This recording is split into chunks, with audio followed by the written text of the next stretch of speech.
احنا ما نستطيع أن نغلق أفواه الناس أنهم ما يسبوننا ولا ما يتكلمون. الناس تجرؤوا على خالقهم الذي يعطيهم ويحييهم ويمنع عنهم وينفعهم، وتكلموا عنه، تكلموا عليه سبحانه وتعالى يد الله مغلولة، الله فقير، تكلموا عن النبي صلى الله عليه وسلم. فكيف أنا وأنت؟ لذلك لما جاء موسى إلى الله سبحانه وتعالى قال يا ربي كف ألسن الناس عني. قال يا موسى ذلك شيء لم أكتبه لنفسي. كيف هذا؟ خلاص تكلم. لذلك أبدا أنت كن مستعدا لمثل هذه الأشياء. نعم مؤثر فيه، يقول الله عز وجل للنبي صلى الله عليه وسلم ولقد نعلم أنك يضيق صدرك بما يقولون.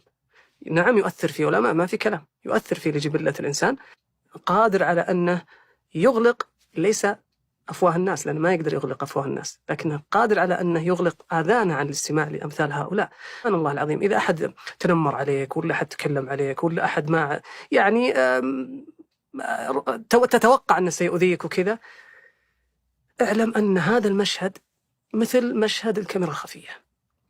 وتشوف الناس في الكاميرا الخفية كيف يغضبون ومدري إيش، ما يقولون الكاميرا الخفية يضحك، لأن يضحك معناها أن هذا المشهد ليس هو الحقيقة. إحنا في هذه الدنيا في كاميرا خفية أصلا شيء. أنت شو بتسوي لي يعني؟ رضيت ما رضيت، أنت هنا وأنا هنا، جئنا لنحقق ما يريده الله لنا. ما أقدر أطيحك ولا أقدر أرفعك، ما أقدر تطيحني ولا تقدر ترفعني. نجي الفكرة ثانية، أنك كلما عملقت الآخرين أصبحت قزما. الأشياء لا تقاس ما في شيء اسمه كبير وما في شيء اسمه صغير إلا عندما نقارنه بشيء. يعني هذا الكوب مثلا هو كبير ولا صغير مقارنة بإيش؟ فهو صغير مقارنة بالاستديو مثلا، هو كبير مقارنة بحبة فول مثلا، فهو يكبر ويصغر بحسب ما أقارنه به. أنا الآن لما أعملق الناس أصبح قزم، لا قيمة لي في وجودهم. وعندما العكس، عندما أقزم الناس وعملق نفسي، وهذا سماه النبي صلى الله عليه وسلم الكبر. الكبر ما هو بطر الحق وغمط الناس، أنت ما تشوف الناس. طيب إيش الحل؟ الحل أني أعاملهم وأنزلهم منازلهم. إيش منازلهم؟ أنهم بشر لا يملكون لأنفسهم لا ضرا ولا نفع. فكيف أن يملكوا لي أنا ضر ولا نفع؟ ولذلك لما جاء ذلك الرجل قال النبي صلى الله عليه وسلم يا محمد إن مدحي شاعر وإن مدحي زين وذمي شين. قال ما إنما ذلك هو الله. ما عندك شيء تخليني زين وشين، والله مو بنت.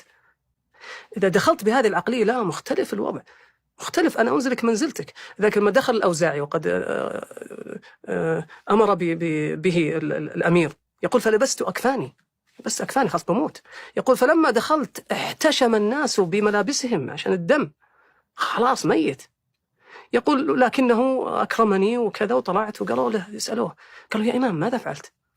قال لبست أكفاني، أنا خايف زعلان، أنا عارف أنه زعلان، لكن لما دخلت ورأيته على كرسي تذكرت الله على كرسيه فغدا عندي كالذبابة. لا شيء، هو لا يملك نفس الشيء، النفع الضار هو الله سبحانه وتعالى. لكنك أيها الإنسان عندما تنزل الناس في غير منازلهم أنت تعطيهم جزءا من الألوهية والربوبية. عندما تظن أن هذا بينفعك ويضرك، ومديرك بينفعك أو يضرك، والمقابلة الشخصية هي مستقبلك ورزقك ومدري إيش، وأنت أعطيتهم جزء من الربوبية. هم جاءوا ليحققوا ما يريده الله عز وجل لك. هذه الفكرة.